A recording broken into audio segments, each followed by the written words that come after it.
Are you tired of self-doubt holding you back? Have you ever wished you could have the confidence to face your fears, go after your wildest dreams, and the tools necessary to live your best life? Hey there, amazing listeners. I'm your host and author of How to Grasp Confidence and Own Your Power, and I've made it my mission to help you break free from self-doubt and embrace confidence. Subscribe now and join us as we unlock the secrets to unshakable self-assurance. Let's dive in.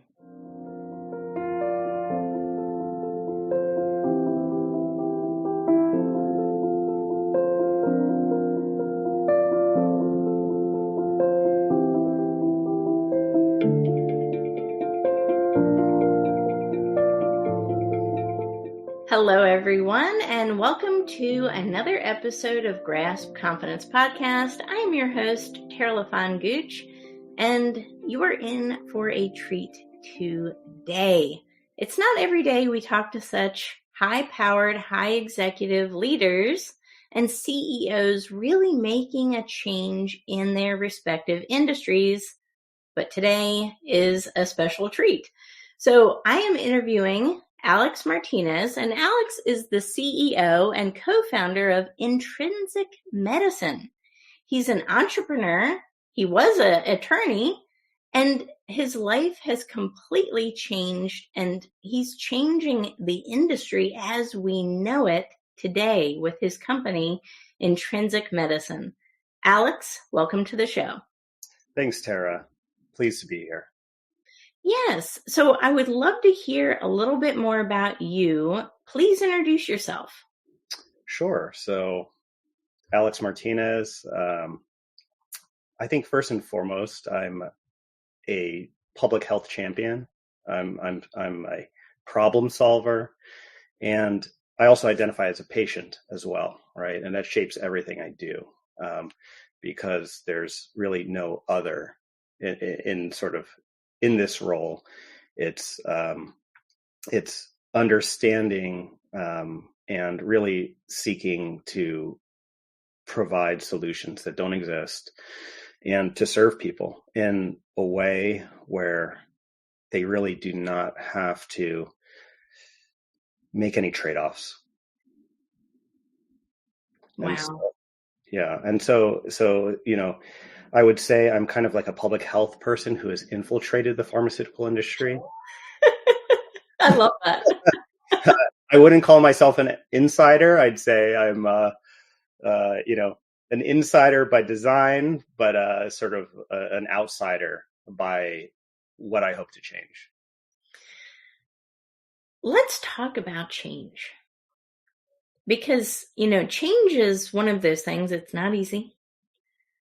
Not a lot of people in general like change, right? A lot of times people are afraid to change, not just people, but companies as well. I feel like even industries. Does that resonate with you, Alex? Yes, it certainly does, Tara.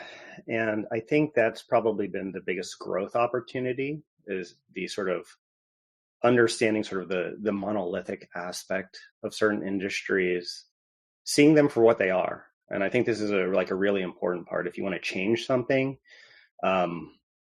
the burn it all down and we'll rebuild approach, while sometimes I think that inspires you to get started, right? It gives you that sort of bolus of momentum to maybe make a jump, maybe leave a completely stable career that you were doing well at.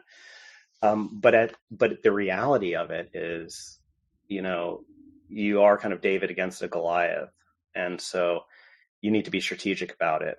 And you really need to understand things. And then also there's also a very important part that I think, in the 6 years that I've been, running and advancing intrinsic medicine, I grew to appreciate, is that, I opened up by talking about the concept of the other, right?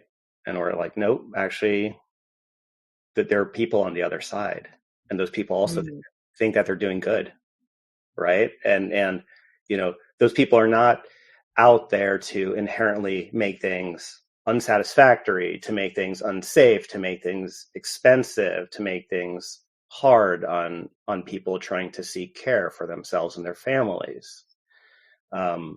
They're operating within a system. So it's understanding the systemic aspects that lead to the dysfunction, and then profiling it against, what I'm good at, what I'm passionate about. And then one of the things that I did from sort of the onset was have a principle, right? A principle that I was going to operate on. And it was the Pareto principle, the 80-20 principle. Understand how I could have leverage, right? When going against such a big issue, it was, how do I, marshal resources and my own energy and skills to maximize the change. And so, yes, that's something I think about all the time. And it really has come to a realization where it doesn't have to be, strictly like an aggressive or adversarial energy driving it, but it's an energy of understanding and an energy of finding opportunities to actually move things versus, just beat myself against the wall. Wow. What an incredible journey to come to this point. Honestly, this culmination, right? And I have to ask, because, so many people, when they think of us, when they look us up online, when they see us on social media, when they visit our websites, they see this person doing this amazing thing, but we often don't see, the story behind that. Why are we doing this? I would love to hear a little bit of a background from you, how you decided to get into this, pursue this work, and really ultimately what it means to you. Yeah, it's excellent. And honestly, it goes way back. I always, look back and I'm like, okay, when was the genesis? What was time zero in this?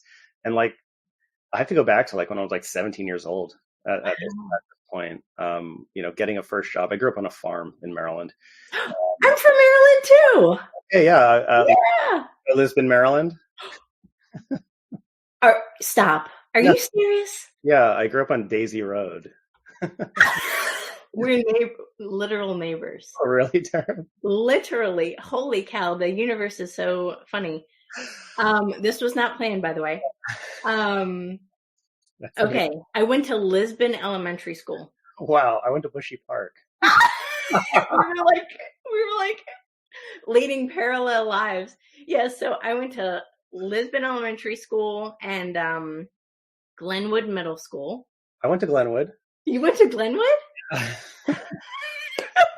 And then everybody else went to Glenelg High School. I went to River Hill for the Tech Magnet program. I went to Glenelg. See? We were leading parallel lives. Wow, this is crazy. Mind-blowing. That is mind-blowing. Because, like, when people ask me, where are you from in Maryland? I always just say, de facto Baltimore. 20 minutes from Baltimore or whatever. Because nobody's heard of Woodbine. But I know, like, so McNeil Road, which was right off of Daisy Road. I grew up there. That is amazing, Tara. So we were like 5 miles probably from each other. Wow. That is so crazy. That is crazy. But anyway, so now you really understand it, right? Yeah. You really understand where I grew up. And so, yes. So working on the farm and certainly being around animals and nature, I think foundationally kind of set my appreciation for ecosystems, right? And sort of the graceful intelligence of nature. But of course, at some point, you can't just be a farm laborer. And, I had to get a job. And so I ended up, literally choosing a job as either going to work at a gas station or, I opened a paper and an ad struck me, and it was to work with children with special needs. And so I applied to it, and I showed up, and actually I was there for kind of the wrong job. It was an early intervention program. And so I show up, I'm, a young 17-year-old guy, and they're like, would you be comfortable changing diapers? And I was like, I don't think I would be, and I don't think the parents would be. And they were like, yeah, we can understand that. And they're like, but we can't let you go. We don't see many young men walking in wanting to serve, these type of people. Would you be interested in something else? And they put me in an amazing program, and it's called Social Opportunities and Relationships for Children with Autism and behavioral challenges. And so I was basically an instructional assistant, and it was a phenomenal program, and it really kind of like sparked my just absolute passion for working with people that kind of are having a different experience, and trying to help them have the tools and resources to thrive and to grow, and especially working with children at kind of that age where they're growing, they're prepubescent, so they have a lot of interchanges, and helping them express themselves and develop strong and healthy relationships while maintaining academic progress was just like, I was like, this is outstanding. And so I did that. I did pretty well at it. Was offered an opportunity to start like helping with, so it was a summer program.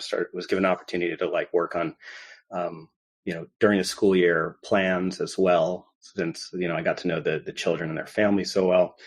And then I transitioned off to college. I went to University of Pennsylvania, where I studied health and societies. So had an opportunity to kind of create my own major, focus on public health, but also I did, everything from medical anthropology to, comparative health studies, as well as concentrated on, health economics, and taking a bunch of Wharton School courses in healthcare management. And I continued, coming back to serve that community. And when it was time, for me to transition out of that, I actually worked for Medicare and Medicaid services, and that was, I think it was Region 5, and which covered Maryland, right? And so it was kind of like I was changing the resolution level. So and I think this is really important, because I started out on the ground level, right? And I strongly encourage anyone, boots on the ground, right? Yeah. Because when we start too high up, we don't know what's going on. And sometimes we're, making these more macro-based decisions, but those don't serve. And I think it's part of the dysfunction. I think we have too many people operating at, without the resolution to appreciate the sort of ground level reality. And so, I was working at CMS, I was interning there, and there was an autism waiver that was being worked on, that would really sort of interlink the provision of both healthcare and educational resources, which is really critical for the autistic community. So I was like, wow, I'm working on something that's going to benefit these people I know. And, towards the end of the thing, I was like, wait, what's the status of it? And they're like, well, something got messed up in legal, so it's not going through. And I'm like, oh, that's unacceptable. And I was like, oh, I guess I know where I have to go. And you felt a calling, right? Yeah. So this, and I'm like, oh, so lawyers can mess things up. Like, even if they like have a great, public policy opportunity, great. Here I was. I thought, I was going to be done and going off. I need a different toolkit. And so 2 weeks after I graduated college, I matriculated to the University of Michigan Law School, with the intent on being a healthcare lawyer. And so it was an amazing experience. And of course, continuing the boots on the ground philosophy, I started clerking in the health system, right? While I was a law student. And, my status intent had been to just be a healthcare attorney, thinking that was like kind of the next step up, right? To steward change. And lo and behold, what I realize is how reactive that practice is, and that actually is perpetuating a lot of the dysfunction in the system. So all of a sudden, I'm like, oh, here I am. Here's this track. What's the pivot? Yes. And so I, knocked on a bunch of doors, and one of them opened, and it was a professor in the business school. I said, hey, I'm a law student. I'm interested in making change in healthcare. And it looks like you're trying to do some real things here through your practicum, and in terms of actually getting new healthcare technologies out into the market, getting them from academic labs and into the marketplace. And he was like, wow, a law student, this is amazing. I've been looking for one of you. And he said, hey, you want to TA an MBA course? And I go, well, I have zero background in any of this. And he handed me a signed copy of the textbook that he wrote. And he said, stay one chapter ahead of the students. Right. Yeah, cause they're not kids, because some of them are older than me, because I went to law school at 21. And so what we were doing is we had a practicum, and we would form graduate student commercialization teams, and we'd actually spin out technology into real companies that got real funding and had real management teams. So while I was in law school, everyone thought I dropped out. The nice thing about law school is that nearly 100% of the grade is the final. So if you don't show up, you can still pass, as I did. That's my kind of school. I like that. Yeah, it totally, like, it was actually the perfect fit for me. It's hard to keep me in a seat. And so while I was there, I spun out 2 companies. And that really kind of whet my appetite for, like, the power of just, smart people working towards a collective goal, and that you can actually, like, birth something that is real, is tangible. And so that changed the trajectory of my career. I ended up, taking California bar, ended up in Silicon Valley at a really premier law firm there. And then I realized that I was going to spend the rest of my life looking at the same 5 documents over and over again, because I was doing venture capital work in healthcare. And I think this was a great detour, because it was 2008, right? And so, I was a young lawyer in 2008, and the economy all of a sudden collapsed, right? Which means quickly, my high-flying career was put on hold. And what does that mean? And it meant, well, all right, I just spent a ton of money, a ton of time. What am I going to do from here? And luckily, I had brought on, like, multiple clients, and even just my first year alone. And so I started my first company there. And really, it was like, well, you kind of have already kind of set the playbook for yourself. It's like, you're not impotent. Like, there's something you can do, and now here's a real world opportunity to give it a shot. And so that was, I think, the first time when a setback truly turned into a blessing and a growth opportunity, where I personally think that if that hadn't happened, I probably would have stayed, right? The golden handcuffs of big law. Yes, the golden handcuffs. I mean, they really entrap so many people, I feel like, into not breaking into their fullest potential. But I'm a huge believer in that we face adversity or obstacles in life, and a lot of times it's not planned, and it's nothing that we ever, betted on, but things happen, and it's all about being adaptable. And, believing that you can bring about real change in this world, and really going after your purpose, don't you think? Yeah, exactly. I think it's about leaning into the things where you feel, like, energetically abundant, right? Yes. Versus just like, hey, everything's stacked. I have student loans for this type of, education. I have this kind of job. Let change my lifestyle so it matches what all of my peers are doing. And then lo and behold, you've created a matrix for yourself that you're stuck within, right? Versus when you have to, strip all of that away. You don't have any of that. I think you have the greater clarity to say like, okay, what am I actually interested in? Like, am I going to hustle to, get back into law, or am I going to, grow by rising up to this challenge? And so I think that those forcing functions are just amazing. And so I started, and what's nice is when it happens when you're young, it's the same thing. Like when you're young, you jump off of high things, right? Just to try them. And you don't have, I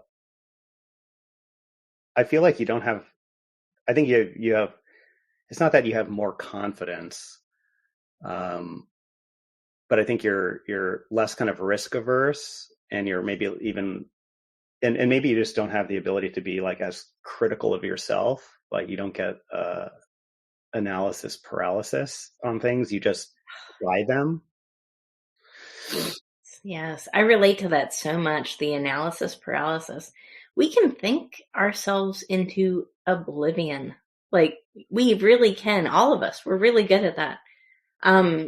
But in order to build that confidence to go after those big things that you're talking about, it requires putting in action. You have to put in action. Yeah, exactly. And so I had the first startup, and it was like I spun out some technology from MIT Media Lab. Like I got it CMS funded. It was basically a patient education platform at the point of discharge that we had clinical deployments in like Kaiser, like HCA. It was kind of crazy. And it was digital health before that was an industry class. And, the phenomenal thing is that it didn't move forward, right? It was too early. In fact, as I was, getting the clinical deployments and, working on actually trying to get customers, CEOs loved it, the hospitals loved it, the CMOs loved it. The electronic health records were rolling out, so the CIOs kind of didn't like the additional workload of it. But going back to my earlier point about really mapping sort of the systemic dysfunction versus focusing on people versus personifying it is really important. And because the CFOs of the hospital said like, oh, I hate this because this keeps patients from coming back after discharge through the ERs. And that's where we make most of our money. This is going to really impact our revenue. Whoa, talk about like understanding a perverse systemic dynamic. And so, I knew that wasn't going to go anywhere. So my parting gift was, let me, again, look at my basket of skills. How can I leave this better than I did when I started? And so I actually, at 26 years old, got to be part of this small round table of people trying to change the discharge process. And we actually drafted the section of the Affordable Care Act that created penalties for readmissions that made it into law. Wow. So it was like, okay, hey, that CFO said, hey, this is the way things were. So I said, I'm not going to leave them the same way. And then from there, again, like all I can emphasize people is to lean into like when you find that spark and you're like, oh, this is something I want to do. I like the business side of things. I knew that this was the platform to make change. Just keep knocking on doors. And luckily, I had the earlier experience of, I've knocked on a few doors and some of them opened, and it changed my trajectory. And so I did the same thing and applied to a pharmaceutical company as a lawyer, thinking that would be my end. And they quickly saw that I was not somebody who wanted to practice law.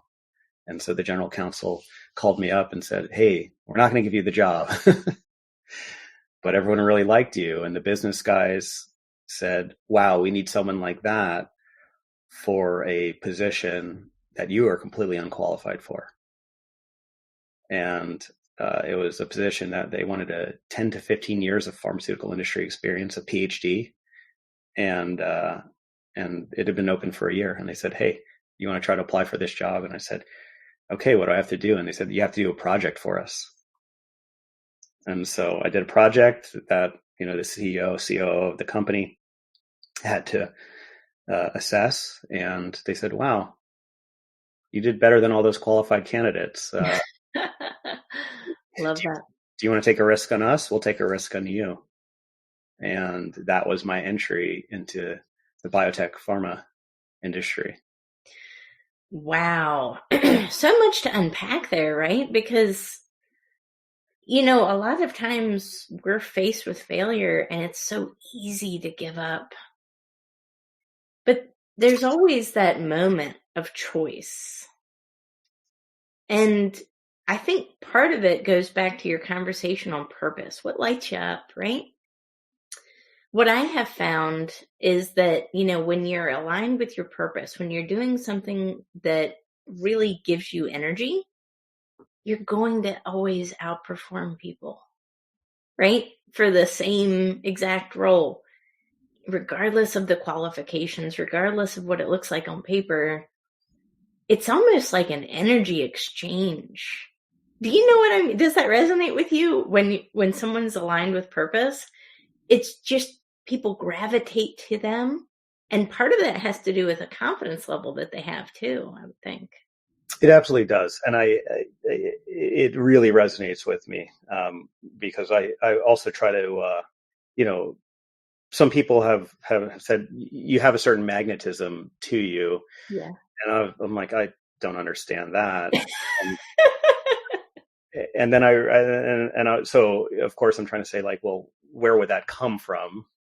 Because, I'm not somebody who sits there practicing in front of mirrors and stuff. And it's because of conviction. Yes. Right. It's like when I like I think it's a quote attributed to Mark Twain, which is, if you always tell the truth, you never have to remember anything. It's true. Right. And so Yeah. if you're operated from a point of truth and substantiated conviction, like, it's amazing. People feel that. It's a resonating power, and it really does create a ripple effect with everybody you meet. And, people might not necessarily always remember what you've said to them, but they always remember how an exchange with you made them feel. And if you're confident, if you have a lot of intrinsic value that you want to share to help others, if you're purposely driven, and you deliver, right, on the thing that you say you're going to do, and you do it with a lot of integrity, people can feel that. Absolutely. And then you do it, combined all that with a lot of purpose, it sets you up to really accomplish really big things.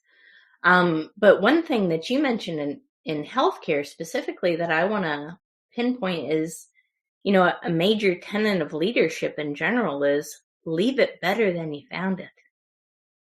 Right? And when you find a problem, when you identify a problem and an issue, and you know that you're the one to solve it, be that leader, show up, change it. Don't be afraid to step in, right? And solve a problem. And you know what? That leadership energy, people gravitate toward that too, I think. Yes. Yeah, absolutely. It's also how you create exceptional teams, right? It's how you create sort of a center of gravity around the problem you're trying to solve, and you're able to get people in, and then you're able to create a culture of excellence that also involves having fun, because that's one of the most important things. And to kind of like bring it down a level, we talk a lot about energy, and it's like, hey, what's a great energy? It's like when you're actually having fun doing something, and doing something that other people say, wait, that sounds like it's really challenging or really complex. We always, look at it and say, like, are we smiling and are we laughing and joking around while we're doing something really challenging? And that's kind of when, you're surrounded by the right people and you're creating the right sort of rhythm for working together. I love that. Wow, so powerful. Alex, so cool. I'm really glad we met. So serendipitous. I know. I honestly, there's no coincidences. I truly believe that. One of my clients, who I will introduce you to, because you've got to be on his podcast, he used to write a gratitude journal. Now he has a serendipity journal. So every time there's a little serendipitous event, just like this, he writes it down in his journal. And I think I might start doing that because this is too weird. This one is pretty weird. So I'll mirror you on that. I love that idea. Yes. So we'll have to figure out if we went, stay tuned, everybody. Did we go to Glenwood Middle School at the same time? I know. I don't know if I can do the math in my head right now, though. I know. I'm like, what years did I go? It's definitely in the 90s. Yeah. I graduated high school in 99. No, 2001. 2001, I graduated high school. I am 1 year younger than you. So we were in Glenwood Middle School at the same time. Wow. Holy cow, bomb drop. I love that. That's amazing. Oh, that is so cool. Well, thank you so much for this awesome interview. And thank you for everyone who tuned in to this episode of Grasp Confidence Podcast. Guys, don't forget to leave a review. Share this episode with your friends, your family, your networks on social media. Share it everywhere because guess what? We're growing. We are steadily becoming the top personal development podcast. That's the goal. So thank you for everyone who supports us every single week. We will see you on the next episode. Take care. And that's a wrap for this episode of Grasp Confidence. Thank you for joining me today and investing in yourself. Remember, building confidence is an ongoing journey, and each step you take brings you closer to the empowered, fearless version of yourself that you were born to be. Don't forget to visit my website, follow me on social media, and purchase my book, which is available on Amazon. Thank you for listening. We will see you on the next episode. Stay confident.